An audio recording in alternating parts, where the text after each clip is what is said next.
बिस्मिल्लाहिर्रहमानिर्रहीम, अस्सलाम वालेकुम। मैं शाहिद सकलैन हूँ। आप मुझे मेरे यूट्यूब चैनल फेसबुक पेज पे देख रहे हैं। आज 30 दिसंबर है और पीर का दिन है। बात करेंगे डस्का सियालकोट ज़ारा कत्ल केस के हवाले से। बहुत दिनों से मैंने इसके ऊपर वीडियो नहीं की थी। आप लोग बार बार मुझे कह रहे थे कि शायद भी इसकी अपडेट आप क्यों नहीं दे रहे। मेरे पास अपडेट आई हैं 2-3, वो आपके साथ शेयर करनी है।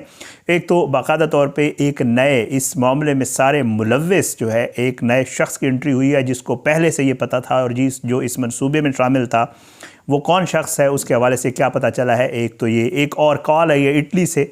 दियत का मामला जो तकरीबन 10 करोड़ तक चला गया है। 10 करोड़ रुपए जो है वो देने की बात की जा रही है। किसके थ्रू की जा रही है, कौन है जिसको ये कहा जा रहा है कि ज़ारा के वालिद को 10 करोड़ रुपए की कह दें कि वो ले ले, और जो लोग इस मामले में मुलव्विस हैं स्पेशली जो सुगरा है, यास्मीन है और उसका बेटा है, उनको छुड़वा लिया जाए, उनकी ज़मानत होने दी जाए। और ये डायरेक्टली ज़ारा के वालिद को जो है वो ऑफ़र करवाई गई है। किसने करवाई है, ये सारा मामला क्या है, और साथ साथ शाफ़े जो ज़ारा का बेटा है हॉस्पिटल एडमिट हो गया है। कदीर इस वक्त कहाँ है, कदीर की क्या पोजीशन है, आज की इस वीडियो में ये मालूमात मैंने ली हैं और इन मालूमात के हवाले से बात करेंगे। आपको बताएंगे कि ये सारा मामला क्या चल रहा है। ज़ारा ये केस जो है ये मेरा ख्याल से रिपीट करने की ज़रूरत नहीं है, आप सब लोगों को इल्म है। सियालकोट में बहुत ही भयानक वाक़या जिसमें एक खाला सास ने जो है अपनी सगी भांजी को बड़ी बेदर्दी से अपने बेटे से मोहब्बत और अपने बेटे से अच्छे बर्ताव और रहने के बदले में जो है उससे बदला लिया और उसको टुकड़ों में तकसीम करके फेंक दिया था। और ये सारा मामला जो है वो मीडिया, सोशल मीडिया पे आज तक डिस्कस हो रहा है। हमारा वीडियोस करने का मकसद ज़ारा के कत्ल के हक़ाइक़ तक पहुंचना और उसको इंसाफ दिलवाना है, और कोशिश भी होगी कि इंशाअल्लाह ये जो मुल्ज़मान हैं ये इबरतनाक अंजाम से दो-चार हों ताकि आइंदा किसी की बेटी, किसी की ज़ारा जो है वो इस तरह उसके साथ ना हो। बहरहाल जी, अब इस मामले में 2-3 डेवलपमेंट्स आई हैं। एक तो सबसे पहले आपको बता दूं जी, जो शाफ़े है, जो ज़ारा का बेटा है, जिस दिन से वो वाक़या हुआ है, जिस दिन से ये सब कुछ हुआ है, उसने अपनी आँखों से ये सब कुछ देखा था और वो उस दिन से जो है उसकी तबीयत नासाज होना शुरू हो गई। मुझे ये पता चला है, आप इसको कंफर्म कर सकते हैं कि जी उसको बाकायदा तौर पे 2-3 बार अभी रिसेंट 2 दिन पहले तक जो है वो हॉस्पिटल ले जाया गया है। उसकी सेहत दिन ब दिन डाउन होती जा रही है, वो चिड़चिड़ा हो गया है। वो अपनी माँ के हवाले से भी जो है वो बहुत ज़्यादा माँ का पूछता है, माँ के हवाले से उसको इल्म है क्योंकि उसके सामने सब कुछ हुआ है। तो उसकी तबीयत बहुत ज़्यादा डाउन है, उसको हॉस्पिटल ले जाया गया और उसको ड्रिप्स लगी हैं और उसकी तबीयत अभी तक भी नहीं संभल पाई है, जो कि बहुत ही खौफनाक और ख़तरनाक बात है। अल्लाह उस बच्चे को सेहत दे। दूसरा कदीर जो है वो ज़ारा का शोहर है, काफ़ी अरसा कोटली मरला रहा है। आपको बता चुके हैं हम, पिछली वीडियो में मैंने बताया था कि कोटली मरला में मौजूद है। वो वहाँ पे रहने के बाद अब जब उसको पता चला है कि उसके बेटी की तबीयत जो है वो ठीक नहीं है, तो अब की लेटेस्ट पोजीशन है वो ये है कि जो कदीर है वो अपने ससुर के पास दोबारा पहुंच गया है, वो वहाँ पे मौजूद है। तो अगर कोई कह रहा है कि जी वहाँ वो कोटली मरला है और वो ससुर के पास नहीं है और लड़ाई है और ऐसी चीज़ें, तो फ़िलहाल जो है वो वहीं पे मौजूद है और अभी तक उसके बाहर जाने के हवाले से भी उसने कोई ससुर से बात नहीं की है। अब तक की जो लेटेस्ट डेवलपमेंट है वो ये है। अच्छा, एक और चीज़ जो आपके साथ शेयर करनी है वो ये है कि जी बाकी चीज़ें रिकवर हो गई थी। यास्मीन के घर से चाबी मिली थी और ये सबा ने रिकवर करवाई थी, जो यास्मीन की बहन है, और इसका किरदार भी अब खुल के सामने आ रहा है कि इस औरत का किरदार भी बाकायदा तौर पे ज़ारा के कत्ल में था। आल-दो पुलिस ने इसको छोड़ दिया था, लेकिन इसका किरदार आ रहा है। बहरहाल जी, बहुत सारी चीज़ें मिल गई हैं जिनमें तकरीबन 11,500 रियाल हैं, 12 तोले जेवर मिल गया है और 8 तोले जो है वो नहीं मिला है, और 4 लाख नकदी जो है उसके हवाले से भी पुलिस अभी तक नाकाम है। ये चीज़ें नहीं मिली हैं। जो मुल्ज़मान हैं उनको अब जुडिशल कर दिया गया है और वो जुडिशल कस्टडी में है, और पुलिस जो है वो अपना चालान तैयार कर रही है और जल्द पुलिस कह रही है कि वो चालान तैयार करके अदालत में पेश करेगी। मामले की तरफ आता हूँ, जो सबसे अहम मामला है और जिसकी वजह से मैं ये वीडियो बना रहा हूँ वो ये है कि जी जो ज़ारा के वालिद हैं शब्बीर साहब, जो कि इसका मामले में मुद्दई हैं, उनको एक एजेंट के थ्रू, और ये एजेंट जो है ये यास्मीन के खामन तनवीर का दोस्त है, जिसके हवाले से कहा जा रहा है कि जो यास्मीन के बच्चे हैं, जो उनको किसी फैमिली मेंबर ने नहीं रखा अपने पास, ना सबा ने रखा ना किसी और ने रखा, बल्कि उसके बच्चे जो है वो सांगला हिल फैसलाबाद में इस एजेंट के पास हैं। ये वही शख्स है जो राब्ते में है, जो बाहर भेजता है इटली इनके रिश्तेदारों को और इन सब लोगों को, और ये दोस्त है यास्मीन के खामंद तनवीर का, जो कि इटली में मौजूद है। उसके थ्रू यास्मीन के खामन ने बाकायदा तौर पे ऑफ़र करवा दिया और कह दिया है कि जी यास्मीन सुगरा और जो यास्मीन का बेटा है जो पुलिस कस्टडी में हैं, उनकी रिहाई के बदले, उनकी दैयत के बदले, उनकी ज़मानत के बदले अगर शब्बीर जो ज़ारा के वालिद हैं वो 10 करोड़ रुपए तक भी लेते हैं तो मैं देने के लिए राज़ी हूँ।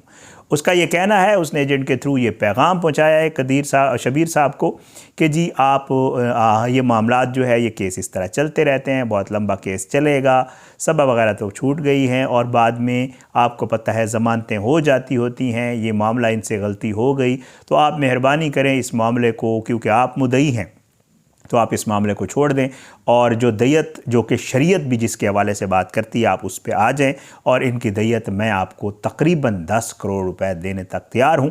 नवीद को वो बीच में नहीं डाल रहा, वो नवीद वो कसाई है जो लाहौर से आया था और जिसने ये टुकड़े किए थे, लेकिन वो इन 3 अशखास के हवाले से यानी अपनी सास सुगरा, यास्मीन जो उसकी बीवी और जो उसका बेटा अब्दुल्ला है, इनकी रिहाई के बदले या इनकी माफ़ी के बदले तकरीबन 10 करोड़ रुपए तक ऑफ़र करवा रहा है, जिसकी बाकायदा तस्दीक आप जो है वो ज़ारा के वालिद के इंटरव्यू की सूरत में देख सकते हैं। एक चैनल पर उनका इंटरव्यू आया, मैंने वो देखा था, तो उसमें भी वो ये बता रहे थे, मुझे ये इल्म हुआ है कि जी किसी एजेंट के थ्रू उनको बाकायदा तौर पे ये ऑफ़र करवाई गई है कि जी आप ये पैसे ले लें, लेकिन उन्होंने इनकार कर दिया। उन्होंने कहा जी मैं किसी सूरत भी दैयत या इस मामले में नहीं पढ़ना चाहता। लेकिन दूसरी तरफ जो यास्मीन का खामन तनवीर इटली में मौजूद है, उसने ये बात की और उसने बाकायदा तौर पे पैगाम पहुंचवाया। ज़ारा का जो भाई इटली में मौजूद है जी, उसने अपने वालिद को कॉल करके जो है वालिद को क्या अपने घर वालों को कॉल करके और जो अपना इनके वालिद हैं शब्बीर, उनको कॉल करके ये बताया है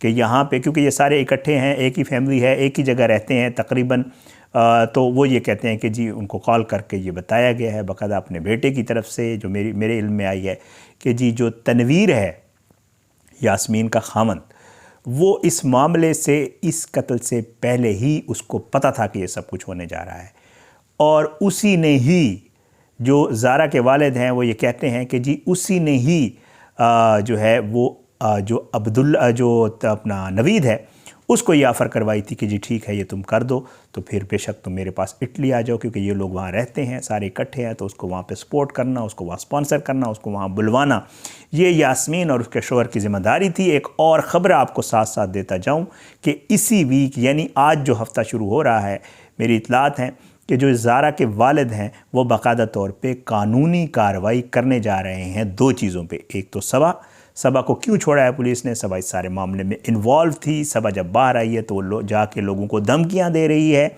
उनके घर जाके इंटरव्यूज़ के हवाले से कह रही है कि आपने इंटरव्यू दिया है लेकिन हमारा कुछ नहीं बिगाड़ा पुलिस ने, हम बाहर आ गए हैं और जो बाकी लोग हैं वो भी बाहर आ जाएंगे, लेकिन आप लोगों ने अच्छा नहीं किया। एक तो ये।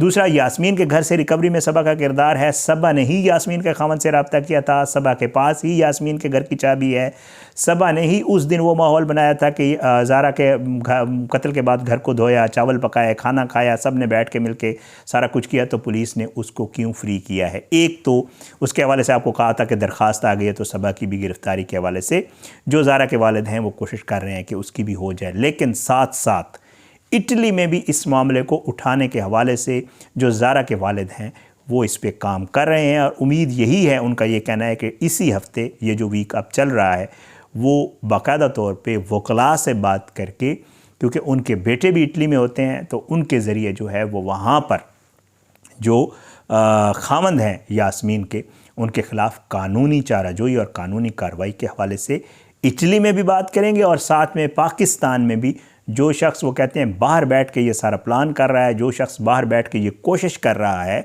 कि जी वो मेरी बच्ची के कातलों को बाहर निकलवाए, वो एजेंट के ज़रिए ये कह रहा है कि जी वकला को जितने पैसे देने हैं दो, मेरे बेटे की, मेरी वाइफ की ज़मानत कराओ और मेरी सास की, तो इसका मतलब ये है कि वो इस सारे मंसूबे में मुलव्वस था और उसको इस चीज़ का इल्म था। तो इसलिए जो ज़ारा के वालिद हैं वो अब 2 जो है महाज़ों के ऊपर, एक पाकिस्तान में ज़ाहिर एम्बेसी के ज़रिए और दूसरा इटली में जो है अपने बेटे के ज़रिए कोशिश कर रहे हैं। वो कहते हैं कि मैं इस मामले को जो है वो दोनों उसके ऊपर उठाऊंगा और ये जो यास्मीन का खामन बाहर बैठ के प्लानिंग कर रहा है और जो चीज़ें कर रहा है उसको भी जो है वो मैं कानून के कटहरे में लाऊंगा। ये बाकायदा तौर पे जो ज़ारा के वालिद हैं वो इस हवाले से बात कर रहे हैं और इसके ऊपर काम भी कर रहे हैं कि इस मामले को जो है वो इस तरह मंतकी अंजाम तक पहुँचाया जाए। बहरहाल जी, एक तो ये डेवलपमेंट थी आपके साथ शेयर करनी थी। उसके अलावा मैंने आपको इसके बच्चे का बता दिया। अच्छा, जो अपना कदीर है, कदीर के हवाले से मैंने आपको बता दिया कि वो अब बाकायदा तौर पे जो है वो अपने ससुर के पास आ गया है। लेकिन जो शब्बीर साहब हैं, जो वालिद हैं ज़ारा के, उनका ये कहना है कि मैं ये नहीं समझता कि मेरा जो दामाद है वो अभी तक किसी ऐसी पोजीशन में है या कोई ऐसा काम कर सकता है कि वो अपनी माँ की या अपनी बहन की भांजे के हवाले से जो है उनकी रिहाई के हवाले से वो मुझसे बात करे या कोई ऐसी चीज़ करे। ऐसी कोई सूरत हाल नहीं है। अच्छा, एक और चीज़ जी, और वो मामला है जनाब इसके वाला सुगरा, अब्दुल्ला और यास्मीन, ये सारे जो है इनके हवाले से सब चल रहा है। कसास और दयत की बात हो गई। अच्छा, एक और चीज़, और वो है यास्मीन के हवाले से और सबा के हवाले से। इनके हवाले से ये कहा जा रहा है बाकायदा तौर पे, आपको पता है, मैं आपको पहले वीडियोज़ में भी बता चुका हूँ कि जी अगर ज़ारा के वालिद माफ़ भी कर दें, कोई दयत की बात हो जाए, कुछ भी हो जाए, तो इस मामले में 311 लगी हुई है और उसमें रियासत मुद्दई है। और लग ये रहा है कि अगर इन्होंने कभी किसी पॉइंट पे जाके क्योंकि कदीर के हवाले से भी है ना कि उसकी माँ है और बहन है और भांजा है और उसने उनके ख़िलाफ़ कभी कोई बात भी नहीं की और ख़दशा ये है कि शायद उनको माफ़ भी कर दे। तो अगर कभी किसी पॉइंट पे जाके अगर कभी वालिद ज़ारा के माफ़ कर भी देते हैं तो रियासत इसमें मुद्दई है। अब रियासत इसमें क्या किरदार अदा करती है ये डिपेंड करता है। एक चीज़ और आपके साथ ज़रूर शेयर करूँगा, और वो है जनाब इसके हवाले से जो फोरेंसिक रिपोर्टें और पोस्टमार्टम है। फोरेंसिक रिपोर्ट्स अभी तक इस मामले की आई ही नहीं है, इस वजह से चालान डिले का शिकार है। चालान जमा होगा अदालत में, प्रोसिक्यूशन में जमा होगा, प्रोसिक्यूशन उसके ऊपर मामलात उसकी नोक पलक ठीक करेगी, उसके बाद जो है अदालत में जमा करवाया जाएगा। जब अदालत में जमा होगा तो फिर इस केस का ट्रायल शुरू होगा। कोशिश पुलिस के जब भी पूछें, प्रोसिक्यूशन से जब भी पूछें, वो कहते हैं हमारी कोशिश है जल्द से जल्द तैयार हो जाए, लेकिन अभी तक डिले है, जो मेरी अभी इतलात हैं। मेरी कोशिश है इंशाअल्लाह इसके हवाले से जो चालान भी जमा होगा अदालत में उसके भी नुकात आपके सामने ज़रूर रखेंगे, क्योंकि उससे पता चलेगा कि इस मामले में किसका क्या किरदार रहा है। तो अभी तक चालान जो है वो डिले का शिकार है, फोरेंसिक रिपोर्ट्स भी नहीं आई हैं। और जो मुकम्मल पोस्टमार्टम रिपोर्ट है, आपको पता है जो इनिशियल आई थी वो तो किसी उसमें नहीं थी, जो मुकम्मल पोस्टमार्टम रिपोर्ट्स हैं वो भी अभी तक नहीं आई हैं। ये मामला भी इस केस को लेकर चल रहा है। बहरहाल अब देखते हैं कि इस सारी चीज़ों को लेकर जो अपना जो वालिद हैं ज़ारा के, वो किस तरह इस मामले को आगे चलाते हैं। और एक चीज़ और जो मेरे असल में मैंने पॉइंट्स लिखे हुए हैं, बड़े दिनों से वीडियो नहीं की थी, तो मैंने कोशिश की है कि इस वीडियो में थोड़ी शायद लंबी हो गई है, बढ़िया कि मेरी कोशिश है कि इस वीडियो में ज़ारा केस के ऊपर इन दिनों में जितनी भी डेवलपमेंट्स हुई हैं और जो आगे इंशाल्लाह आने वाले दिनों में वो तो कवर करने की कोशिश कर रहा हूँ। एक चीज़ और है, और वो ये है कि जी कोशिश ये हो रही है कि मलबा जो है वो डाला जाए सिर्फ नवीद के ऊपर और उसी को फंसाया जाए। वो फंसता है फ़िलहाल फॉर द टाइमिंग, बाकी लोगों को निकाल लिया जाए, फिर नवीद का भी देख लेंगे कि क्या होता है। तो अब इसके भी काम हो रहा है। बहुत सारे लोग कह रहे हैं कि शायद कदीर जो है वो इस मामले में मुलव्वस है या जो है। ज़ारा के वालिद से जब भी बात हो, जब वहाँ पे साफ़ी दोस्तों उनसे बात होती है, तो वो कहते हैं कि अभी तक ना तो पुलिस को कोई ऐसा सुराग मिला है और ना ही कन्विंस्ड हैं ज़ारा के वालिद के वो कदीर के हवाले से कोई ऐसी बात करें कि उसका इस कत्ल में या इस मामले में कोई किरदार हो सकता है। गलतियाँ या कोताहियाँ या ये चीज़ें होंगी, लेकिन डायरेक्टली पुलिस अभी कह रही है कि इस तरह का कोई मामला नहीं है। बहरहाल ये अपडेट्स थी जी, कोशिश थी कि आपको ज़ारा केस के हवाले से आप बार बार कह रहे थे, मैंने कहा अपडेट कर दूं। अपनी दुआओं में याद रखिएगा इंशाअल्लाह।